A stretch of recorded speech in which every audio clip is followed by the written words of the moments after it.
Hey everyone, welcome back to my entertainment from my childhood. I would have done this earlier, but YouTube on Google Chrome is fucking up on me, so I'm doing this through Internet Explorer. Um, anyways, uh, if there's drifting out or anything of my voice, that's Internet Explorer's fault. I don't use Internet Explorer unless I really need to, which is very rare. But nonetheless, here's what I'm going to be talking about. Skullmonkeys, one of my all-time favorite games. Just like Oddworld, it's got that really light-hearted family teenage sense of humor. Like it's got fart jokes. It's got the classic children's fart song Beans. If anybody remembers that song, it's a really stupid song, but it gives me chuckles every now and then. Especially the way it's sung in this game. I really enjoy it. I've got a big smile underneath this mask. Um, if you like Earthworm Jim, check it out. Um, oh, and just so we're clear here, I am a big fan of Earthworm Jim. Have always been a fan, but have never gotten the opportunity to own the games.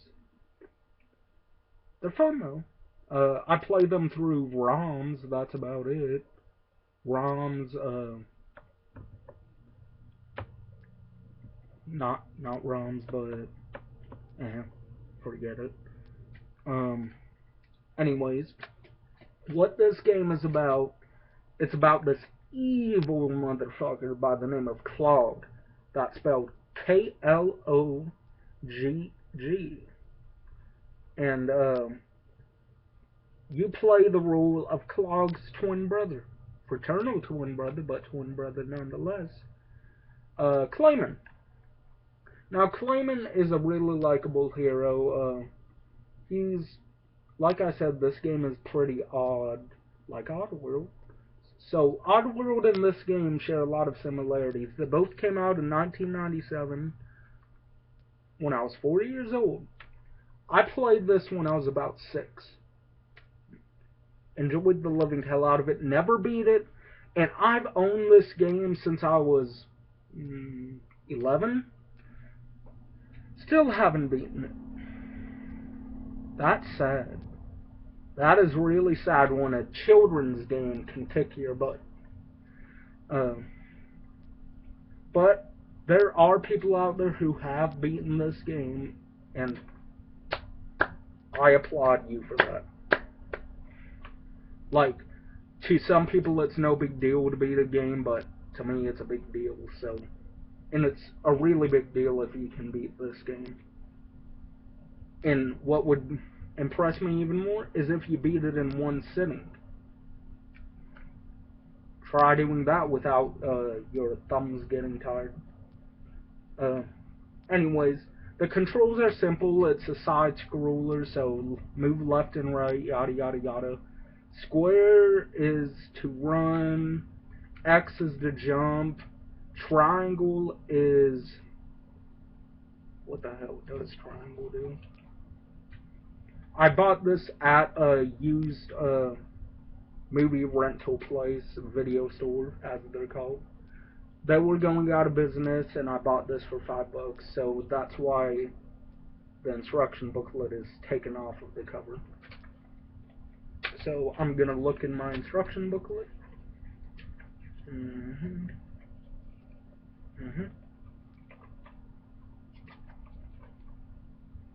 Okay. Square is to run, X is to jump. Circle fires the gun, which that is a very misleading thing to say. You've got a gun, but it's only got like one bullet. You have to collect bullets, ammo, whatever you want to call it. Down ducks, or as it said in the instruction booklet, hit the deck. up climbs. Um, like, there are some climbing segments in this. It's a platformer, so what do you expect? Uh, Universe Enema is R1. That's a really fun power up to use. The Super Willy, which it's pretty much Clayman's cousin, Willy, coming out to help out his cousin. Fart Head, like I said, this has fart humor in it. Uh, Spelled with a PH. Um, Pretty much it creates a clone of you.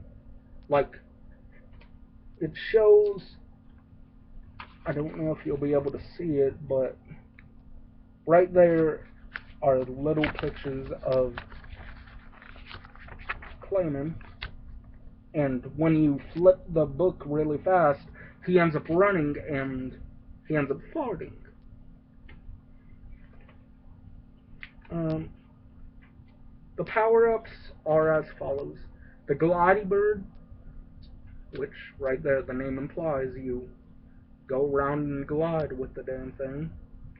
Clayman Clocks. Clayman can jump on these, but they explode after 2 seconds, so move fast. Here's where the thumb button pressing really gets annoying, because you've got to move that button fast, the X button. The green hearts shrink you. I remember that exactly. I'm not even reading. The yellow chevrons pretty much grow you back to size, grow you back to normal. Treasure balls, those things are. I love those things. Uh, if you played the game so many times like I have, you pretty much know what treasures are where. 1970s icons. Those unlock the 1970s bonus levels, but you need to collect 3, and they're really hard to find. Swirly cues, like the 1970s, take you to a bonus level, but the swirly cues are a lot easier to find. Weapons, green bullets for your gun, universe enema, phoenix hand, hamsters. Yes, hamsters are in the game. They're your shield. They save you from 3 hits. And there's a halo in the game, but it only saves you from 1 hit. Barking bird. Uh,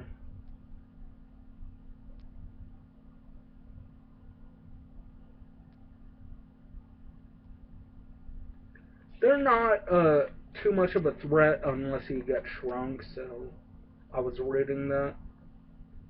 So that's why I went silent. I'm going through some of the enemies, the ones that you might be interested in.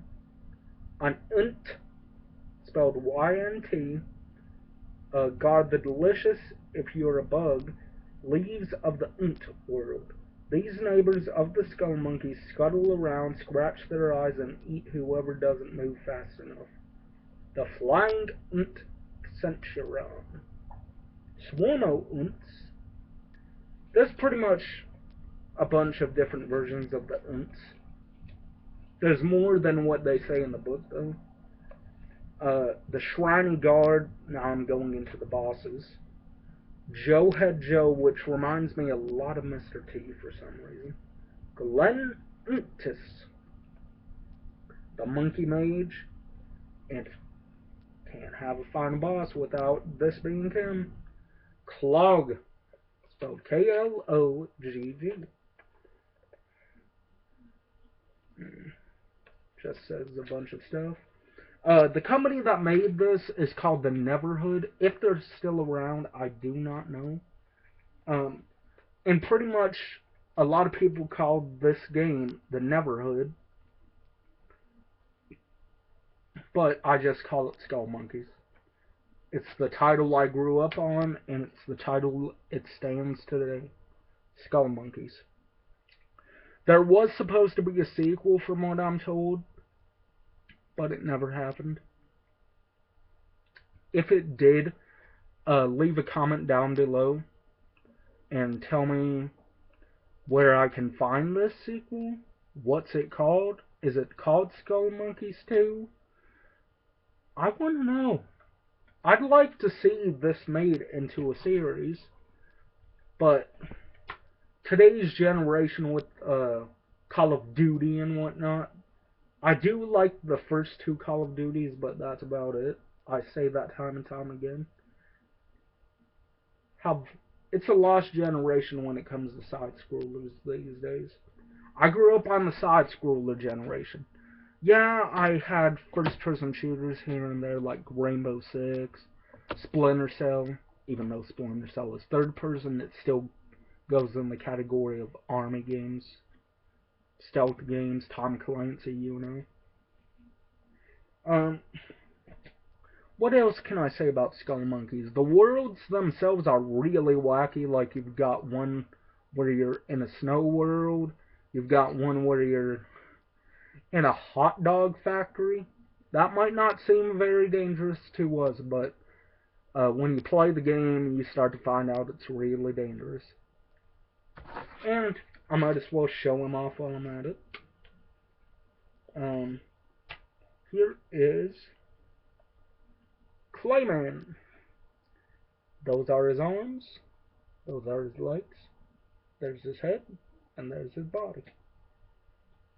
And if you want to see a full colored version of him,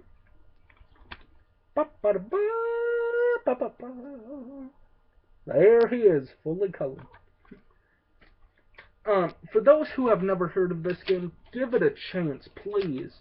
I beg of you. I don't beg about anything, but I beg you guys, check this game out.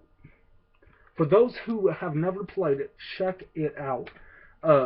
Try and find a copy for like, I say it's worth about $10.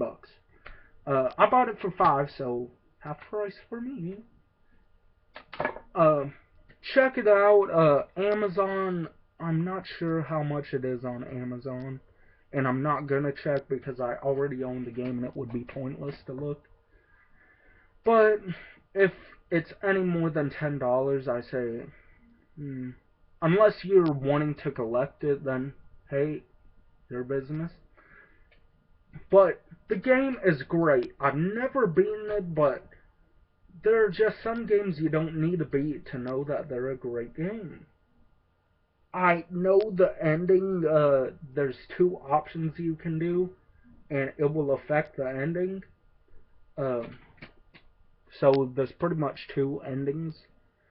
I've made it to the final world, but I've never made it to the final part of the final world. And I bet it tastes sweet when I get that victory. So anyways, enough of me rambling on about the yesteryear of Skullmonkeys. I am going to cut it off here, and I'll see you soon.